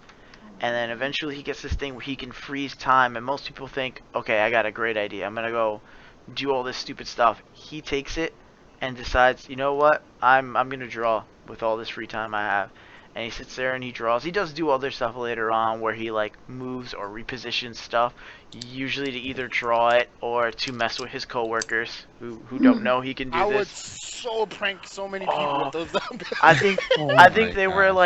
they were like chucking rotten milk at walls or something like that. So he's just like, I got an idea. He moves one of them in front of the cartons of rotten milk, and he's just like, maybe now they'll stop goofing around at work, and he just like walks away. Um, but it's great. And so this whole time you're thinking, okay, this main character can freeze time. He's the only one who can do this. But at the same time, you're not sure if he can actually freeze time. Because there's a lot of things that insinuate he can't actually freeze time, that he's just in his own head kind of doing these things. Um, Cashback, there we go. That's That what it is. cashback, yes, that is. the name of Someone it. pulled it up in the Mm. chat. Thank you. My God, it took me so freaking long to At least remember that. someone thought of it. Yeah, I exactly. had Thankfully, watched it too. someone's brain isn't Swiss cheese like mine. You Um, have too many things. oh man, no, but it was a really great one. No, but you're like the whole time he's questioning whether or not it's actually him doing this or it's just like how his brain works, you know. Mm. But that was another really great one, and it's not really independent because it was done by Magnolia, but it's still a really good one, and Magnolia gives them the freedom to just do whatever they want for these smaller films and stuff. So What that's was what I appreciate about that. Ryan Coogler? Apparently, your headset doesn't agree with that statement. It doesn't. Ryan Coogler, you guys know who that is? No. Okay, so he's the guy who did Creed. Mhm. He's also gonna do Black Panther. His first Mhm. movie was an indie movie, and it was Fruitvale Station. I don't know if you guys seen that movie. Mm-mm. You haven't, Tark? No, yeah. There's a film that I haven't seen. I'm human. What? Okay, Oh, so man. Fruitvale Station was the incident that happened in, I want to say, San Francisco with I forget his name, Oscar Brown, where he got shot by Oh, yeah. train station officer, and he ended up dying. And Ryan Coogler made that film pretty much to dedicate. I don't know if his name was Brown, or I know it was Oscar something. And though it was Michael B. Jordan, he's still sticking with Michael B. Jordan. He loves that dude. He's a great actor in general. Yes, I don't know why he did Fan Four Stick though. Oh god. Moving on. Michael B. He did Michael B. Jordan, and I think it was Octavia Davis that was in it, or I think that's her name. She won an Oscar for one of those movies. I forgot what movie. So it was a great Uh-oh. film. I don't remember her last name. I'm really bad with names right now, but it was a really, really good movie, and it got picked up. I remember going to the movies to watch it, and it was a very gripping movie. It was like, that sucks, dude. Um, and but he completely like had freedom of direction with the movie, etc. And look where he's at now. He did Creed, which was critically acclaimed, really good movie, and now he's gonna do Black Panther. Like this is, if again, these guys when they start showing their freedom of their style, it's not only him, it's so many others. They they start from independent films and they get recognized through it. Tark had said he met one of the like who I considered great horror film directors right now, the Soska twins. The Soska And sisters. yeah, the Soska twins, the Soska sisters, they're great. I love their Twisters. work. The twins, they're twins, dude. Twisters. Twisters. they're they're great. Twisters. They American Mary was a really really good movie. Yeah, and they had other films too, like The Dead Hooker and In the trunk. in the Yep. trunk. I like where this is going. Continue.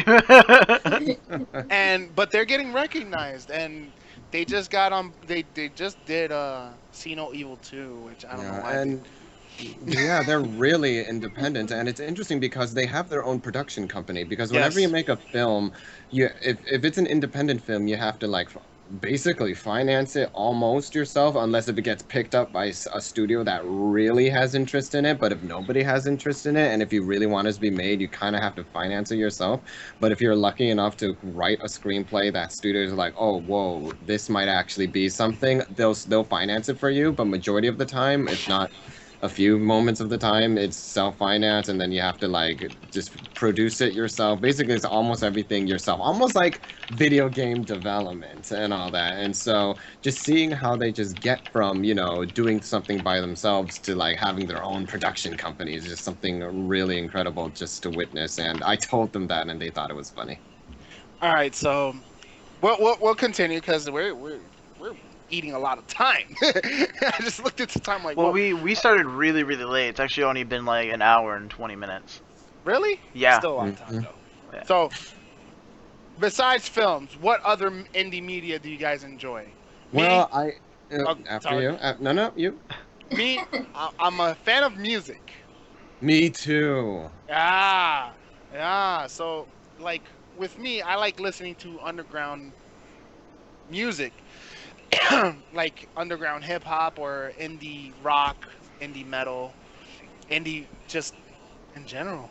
I'm gonna be honest with you. A lot of the majority of the music that I listen to nowadays are indie stuff. I love synthwave. I'm a huge fan of synth and electronic music, and now a lot of the stuff, the independent synthwave, like a lot of people nowadays, they love to get those really old synthesizers and just synthesizers in general. Nothing electronic. Like a lot of people, they like to get the apps on their computers and they just make the music through there. But there are also a good number of people that love to get a legit synthesizer and make music Like with an it, and it old sounds school synth, and it's just such a completely different sounding experience. yes. I could sit here and gush about this all day. The only reason I don't have one is because I don't have the money to throw at one. Oh man, And the but I'm a maintenance. huge But oh man, no, I totally yeah, get where you're coming from.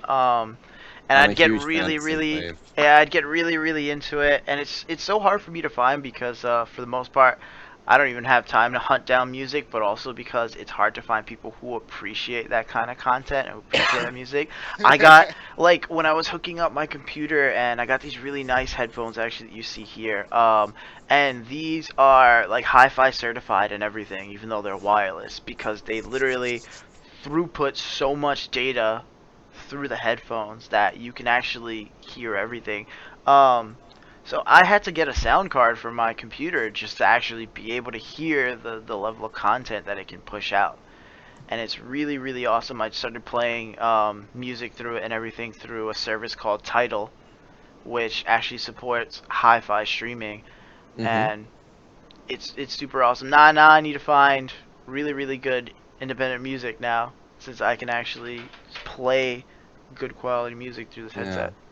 See, because like, oh, go ahead, Tark. yeah, like I'm like every day when I come home from work, I'm listening to synthwave, and majority of it, if not all of it, is independent because a lot of people they know what's up. And it's funny how when it comes to all this mainstream music, especially when it comes to rap, I'm not a fan of it at all because it's usually they're rapping about the same thing. It's dirty, but there are some that are really nice and some that are poetic and some that have social messages.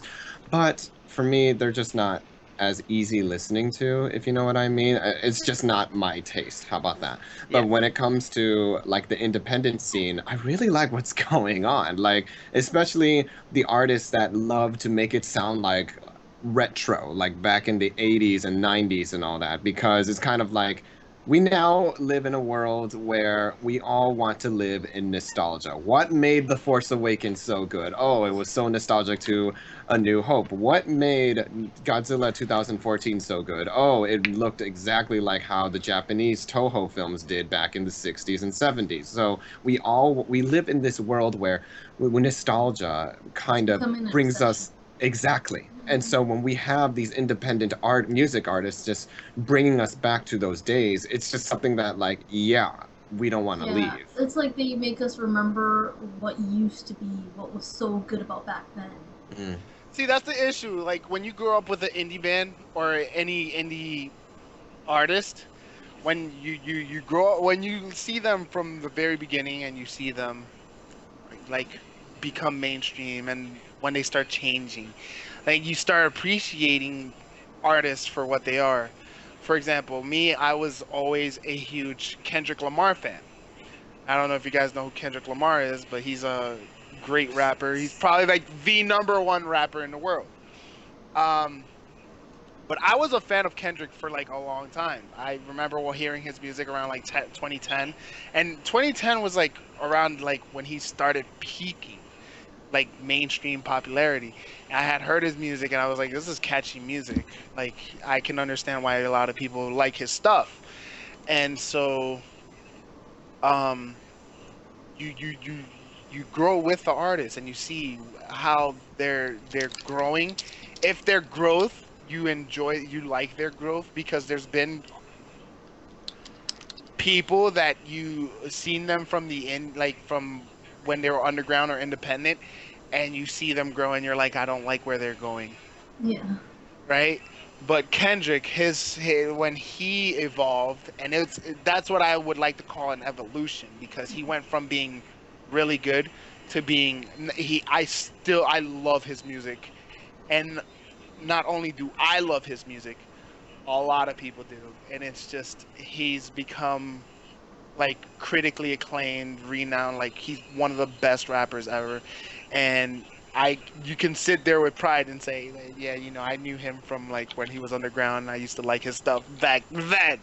So that's always cool because like again, everyone does their own thing with no like when they start and they form themselves out into what they are today. It started with the very lowest of the lows. Like my brother's favorite rapper is Logic. Dude got kicked out of his house and he had 1 year. He was sleeping at his friends and his friends was like, you got 1 year to live here and do what you need to do. If you can't, bro, you got to do something on your own. And in that 1 year, he founded his own rap company, like independent, putting out music like crazy until The he. more I listen to that guy and the more I see what his life is like now and everything like that, the more I get to know him, the more I'm just like, man, this kid's a humongous nerd. And He he is great. is! Yeah, he's the hugest nerd. So he has his own YouTube channel where he just sits there and plays like he plays like a bunch of first person shooter games and stuff like that. And I started watching his content and I'm expecting like what a lot of other musicians put out, which is a bunch of ridiculous stuff. Nope, he's exactly like some of the tech channels I watch, which is just like, hey guys, by the way, I'm gonna go stream on Twitch, I'm gonna go play this game, or hey guys, check out this really cool old school thing I found. Or like he talks about how he used to play arcade games all the time. Like that's what he does. That's who he is, and Dude, that I appreciate. And I can now I get the sense of why I enjoy his music so much because some of that actually carries through into his music. dude, he got Steve Blum. If you guys don't know who Steve Blum is, the voice actor for Cowboy Bebop, voice actor for Spike. uh he's Spike Spiegel from Cowboy Bebop. He's Mugen from Samurai Champloo. He got his voice to do the skits for his album, and it was awesome. I was like, dude, this is so awesome. I was like, oh, I'm nerding out for a freaking It's music album right now. yeah, it feels weird when you get to know these people as people and you see Yes. what they do with their lives and stuff like that outside of just like producing music and doing concerts. And you're like, man, they're so cool. They're so normal. And when you if you ever get to meet these people, because I've met a couple of artists, I've met a couple of people who do indie films and stuff like that, and and I've also met authors and things like that. And when you meet them, it's just such a I don't even know how to explain it. It's such a grounding experience almost, where it's just like, wow, I kind of expected this something way higher, and they are a person, and they're someone I can get Yeah. along with. Especially after reading their content, I feel like I have a connection with them, and when I talk to them, and I'm just putting the content aside, I'm just having a normal conversation with these people. It feels like you're like already halfway there to being friends because you guys have a ton in common, and your brains kind of like work along the same patterns and stuff like that. You can get along with these people more because Yeah. these are people. They're not big companies that are saying this is what's popular. Let's romanticize this. Let's do that. These are actual people who are like, yeah. Actually, one of my favorites is Max Bemis from Say Anything, which I think is part of a big company or something like that. But point being, when you get to know him, he is a really, really dark person. It comes through in his content. Yeah. Um, that's a great example of these one of these people you get to know too, and they're very, very, very, very human. Same thing with Logic, like I said, very, very, very, very human. And same thing with all these like writers for all these independent films and things like that. Super duper human. The Modest Medusa, the thing I brought up before, I chat with a guy regularly on Facebook and stuff like that because he's just so normal, so just someone you can really talk to, and he's okay with it. I mean, when he has the time, but he's okay with it. He's cool like that. So That's yes, again, Sorry, go ahead. this so many indie mm, things. Now the last one, since I won't talk, because guys, I don't read books. oh my god. Oh, what else is new? But Indie but books are kind of a hard topic because a lot of the times the only reason a book doesn't the only way a book usually isn't independent is for like one of two things: either a they've been written by like a team of people that has been formed by a publisher, or b it's part of a series where the publisher's like, okay, the first one did good, let's help you to make sure you don't screw up the rest of your series. And by help you, they're like, okay, we hired a bunch of these writers, you should listen to them, and they're gonna critique all your work, and they're gonna twist stuff, and so on and so forth, and they're gonna like do things and add things, so on and so forth. And so hold that's on. usually how it So comes. so these people are gonna do what Kathy Bates did to what's his name in Misery. Oh my gosh. What was that? You killed off this character? Well, let me just break your leg. Oh, man. What? That was such a great movie. But Uh, regardless, good example. I don't know about that, but Well, look, let's just say writing in general is a very hard topic to talk about, especially when we're talking about like more independent writers, because a lot of them are not as well known. So you're just like, if I ever bring up a title or a person that I know of that is a more independent writer who like self-published or something like that, you would be well, like, okay, I have no idea who that is. okay. So I have this thing. What about like fan work on internet stuff, like fanfic Art or or or art. Okay, or I wouldn't arts count on. fanfic.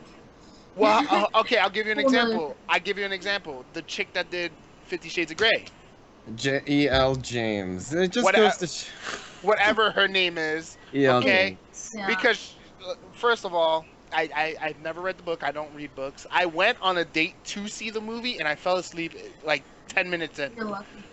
So I saved myself the misery because my friend was like, why did we go watch this movie? I was like, I didn't watch. I wasted my money. I'm just telling you that right Like now. I felt. So, but if I'm correct, she did a lot of work on the internet. like writing and stuff. Yeah. See, So for a that's lot of modern day writers, I would like to say they usually start off online, and yeah. it's because usually, honestly, there's a lot of insecurity when it comes to writing. Mm. I know this personally, so I understand it, which is exactly why I have not published anything. Because a lot of it has to do with okay, I don't know if this is good enough for everyone, or I don't know if this is good enough for me sometimes. So a lot of people, they tend to get most of their advice or most of their feedback from online communities. And just to state one right now, Wattpad is a very widely used one, and there are a lot of authors on there who have become published after just posting a few excerpts of their books on there. And like it's a very debatable topic because a lot of people are like, oh, okay, well, what's really independent about writing your own stuff? And a lot of it is because even though a lot of people are on Wattpad and they're writing their own things, a lot of them don't publish it until after they have become a little more like internet famous on there. So they're like, okay, this is good enough. I think people would actually buy this. And then they do it. And some people, they will work with a small company, and then some people will self-publish. And there's plenty of sites to help you self-publish.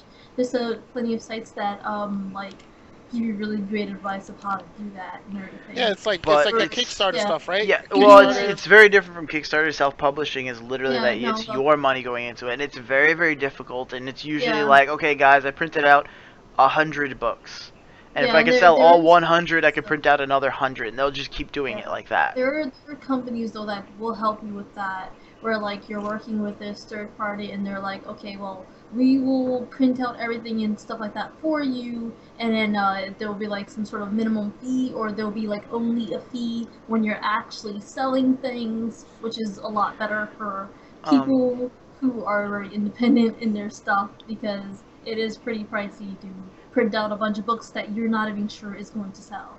and So then what a lot of companies are doing now too is places like Barnes and Nobles and Amazon do the digital book things, which is because you're it's not better for physically starters. making anything. Yeah, you're not physically making anything. It's great. A lot of times they'll be like, okay, listen, your book's super short and it's simple, and you got a couple of them. Why don't you make the first one free? People will read it. They'll be like, oh, this is awesome. And the next couple, you charge whatever you want. Some of them will charge like $1 for their book or something like that, and they'll Yeah. go through, and that'll pay for their fees that they have to pay to use services like Amazon Kindle or Barnes Noble, Nook, and stuff like that, and all those other services like that. And at the same time, you have a huge audience. You don't have to pay per book, or you don't have to buy an allotment of books and say, okay, now I'm screwed if I can't sell all of these or anything like that.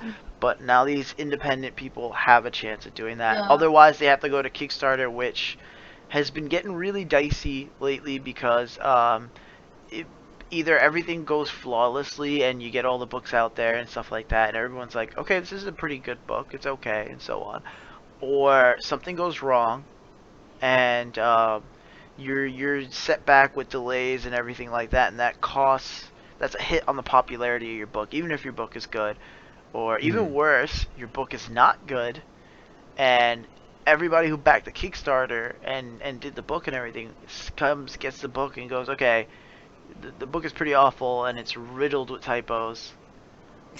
What were you That's the thinking? thing too. What were you Yeah. thinking? You With know? with the authors, especially independent authors who do things like these, is that it's basically you're selling to people, and it's all based on opinion.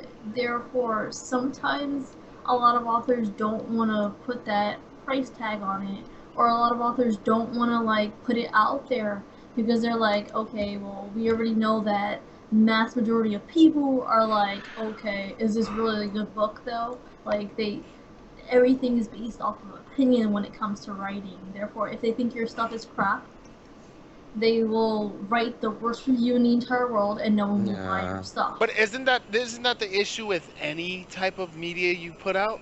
No, Well, that's yeah, true.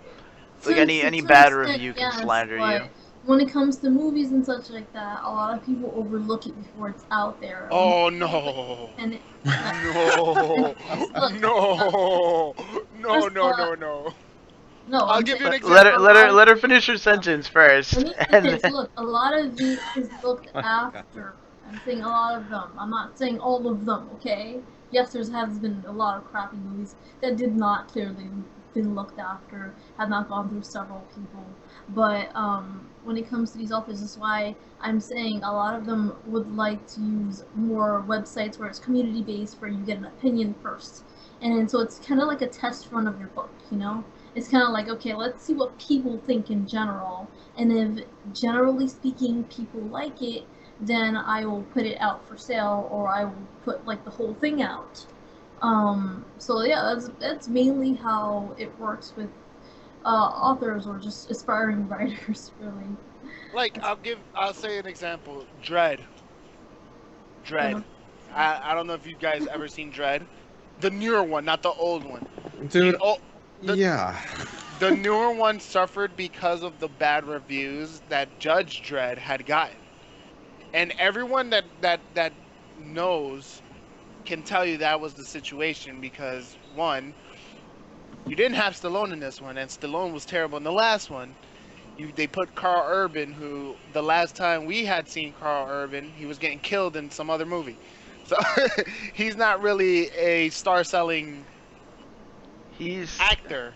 He's good. Oh, I'm trying to. No, someone came up with a perfect phrase for the characters that he plays. I can't. He's the perfect killable person in every film, like in every film, everywhere. They're just like, you know what? We're gonna. It's like this guy dies. What are we gonna do? It's like, what about that guy that dies in every movie? Yeah, let's just keep killing him. And for some apparent reason, people just love killing him.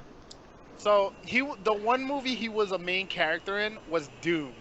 Just get that in your mind. Dune, which was the worst. It was why, and it had The Rock. So just remember that. So Carl Urban, they put him as Dredd, and he's not gonna sell the movie, like no. So the all the bad reviews from the original Judge Dredd was the reason why that movie didn't succeed.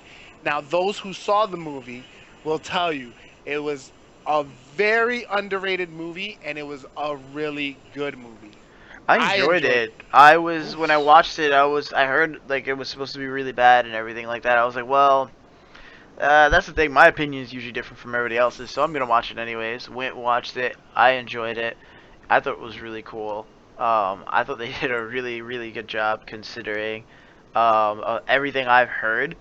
I was just like, I don't really know why everyone was hating on this. I didn't know about the older one at all until much, much later after watching the movie, and I went to go look it up. I was like, okay, this is not the whatever this is that's coming up in my search is not what I watched. And I read more into it. I go, oh, that's why. That's probably why there's all these negative thoughts or feelings or reviews towards it is because there was an old one that did really bad, which is interesting because normally they don't remake something that did bad. They remake something that did really good, and they're like, okay, let's try to bang a couple of bucks on this or something like that. You Right. know, That's it's why we won't get a sequel because like it didn't sell good in theaters because of how bad the the original movie was. And if you guys don't know, Judge Dredd is a comic. I love the comics, and the first movie did it no justice. That's why everyone was like, "This movie sucked see, bad." I knew it was a comic. I never even knew there was a previous film adaptation. There was, and the only memorable moment of that movie was, "I am the law," and then you betrayed the law. So it's just Stallone saying witty one-liners. But that's indie media. If anyone, do you guys have anything to say? Um, Because Let me think. Go watch Mr. Nobody if you can. Hmm. Um, oh man. One more piece of media I forgot.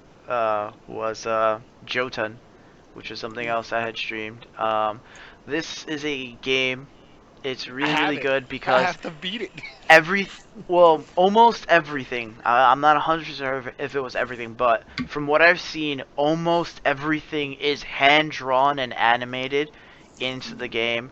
Yeah. The main Very protagonist is a female who, Thor. yeah, yeah, A female Thor, right? it's a Is it? female. Her name think is she's like Thora. She's named think Yeah. after she's like his Thor. daughter or Yeah, no, something. she's named Remember after Thor because just named after her him. dad was basically like, okay, it's a girl, but I want her to be the biggest badass ever. She just completely blew his mind with how awesome she was.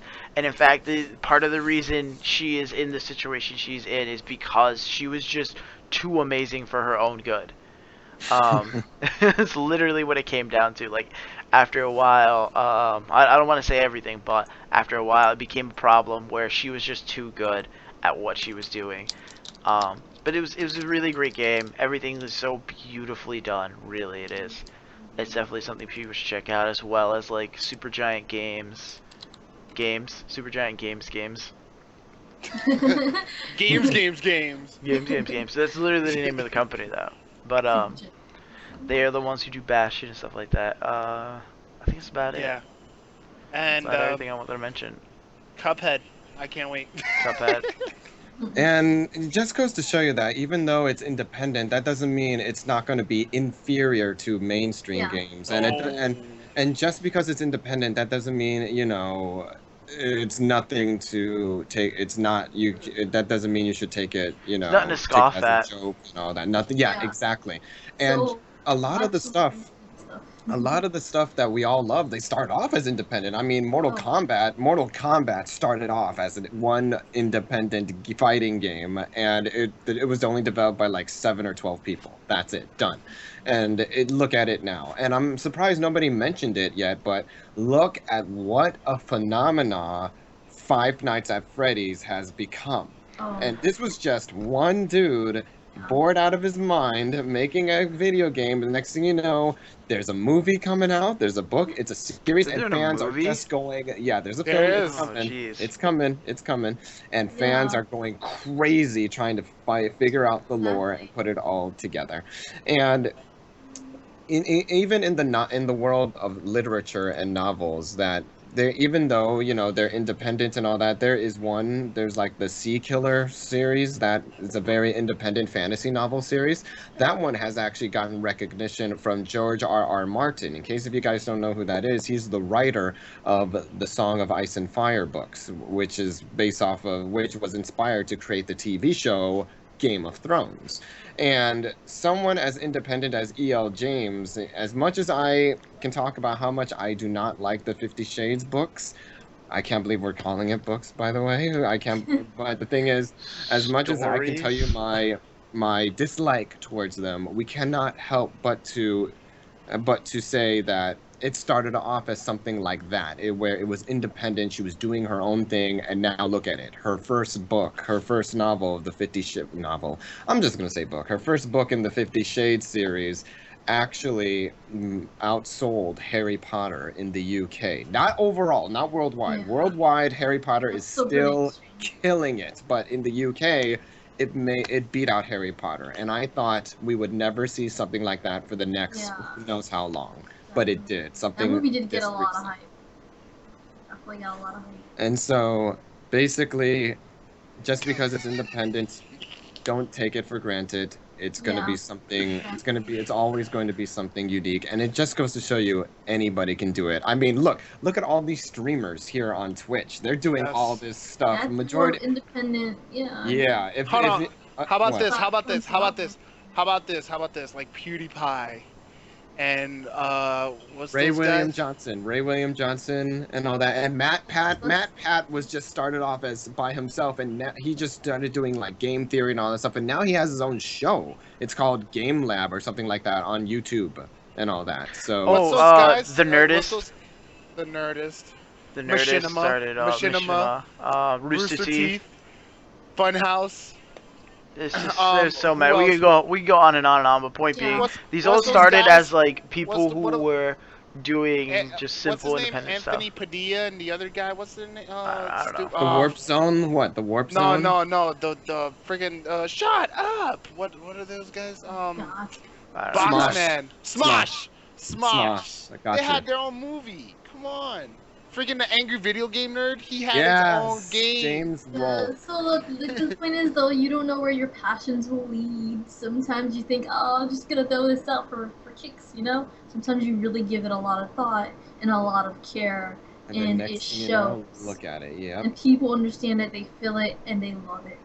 So, Guys, again, like you got to start from somewhere. Again, it's the yeah, humble beginnings. exactly.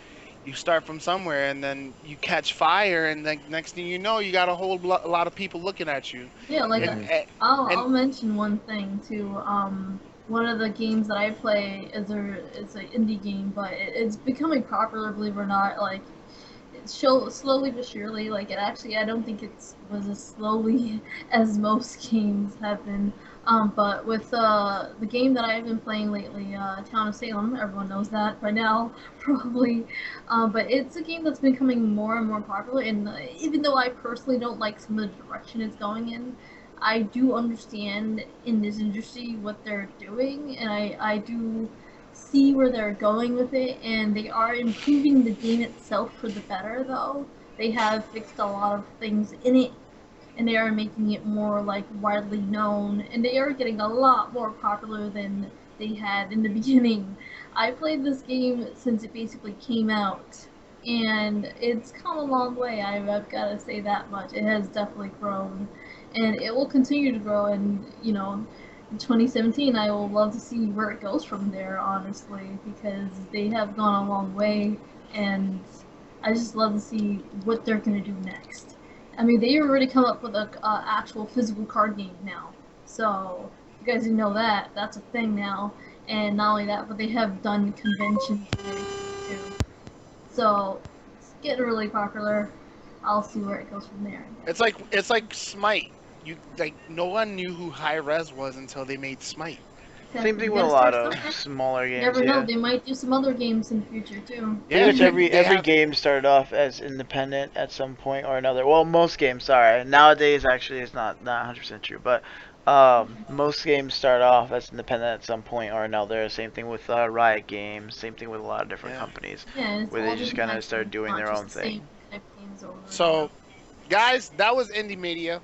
I'd like to thank everyone who came on here. You guys are awesome. You guys can definitely follow us. We all stream. Tark is trying to get back into streaming after taking a nice delay.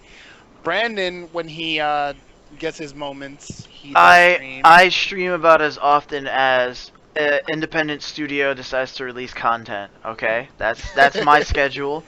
I work on my own schedule the same way independent studios work on their own schedule. If you dare to step on me, I will spit at your gigantic corporation that's scheduled to do things at its own pace. So there Okay, you go. then that's Brandon. And then Goth Angel, she's gonna be hopefully streaming today. I hope so. I would like to pass Yeah. by. I think I'm going to be streaming as well today. So if you guys want to check us out, our names are below the boxes or above the boxes. I think I'm below. I don't know who else is below. Let me check. Goth Angel's Goth Angel. below. So above Tark and Brandon, they you can You should be able find to them see as. it on your screen, AJ. Yeah, I do actually. It's right on. It's literally there in front of you. So regardless, thank you guys so much for stopping by. I will be Yes. giving my anime of the week, and this is actually I'm not gonna even say anime of the week. I'm gonna do anime movie of the week, and that's Princess Mononoke. There's a reason. It's 20 years, guys. 20 years of Princess Mononoke. And Miyazaki's birthday was on Thursday, so that's why I'm giving Yay. it. So I'm gonna go watch Spirited Away. No, not Spirited Away. Princess Mononoke in theaters on Monday. I went Thursday and they were sold out. So Oh, that really? tells you. Yes. Yeah. I went Thursday and I was I so mean, angry. at the same time, I'm not too surprised though. Where'd you go to? What theater? There's only one theater that has it in my area, and that was the theater I don't like going to. So I was like, Isn't God that damn it! always the story? Like for me, I have to go literally all the way to the city. Oh no, I think there's one theater in Westchester that might have it. Maybe I'll have to see. So But for the yeah, most part, yeah. but the Thursday showing was subbed, which I had never seen Princess Mononoke in. I'd seen it dubbed, but not subbed, and I was kind of upset. So I was like, darn it. So Monday I will not be streaming because I will be watching Princess Mononoke. But yes, I recommend Princess Mononoke. It's a really good movie. I enjoy it. Brandon said it was one of his favorite Studio Ghibli. We have a Studio Ghibli episode, and actually it's an anime film episode. Yeah. There we go. So Yeah. that's what I would recommend as the anime of the week. Film, anime, show. How about I recommend? I haven't watched anything as of late, so that's gonna how about this? How about this? Brandon likes ReZero, and I kind of like ReZero.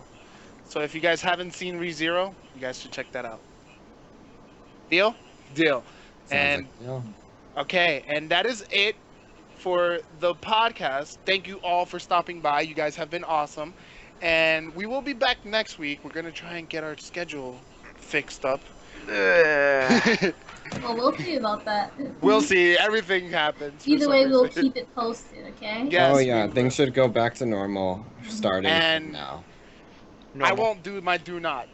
I'm going to keep that for my stream only, okay? So thank you guys so much, and I hope you guys have a great weekend. Thank you guys so much, and hope to see you guys again for the next episode. Once again, I am Tark201. Bajozutsu! I am Bushido X Wolf. God, Danger 1129. I had friends on that Death Star! All right, and we wish all of you a great night, and hope to catch you guys again soon. Thank you. Here. Take care, everybody. Glorious! I will give in! I will give in! And we're done, right? Oh, Yep. someone just got in.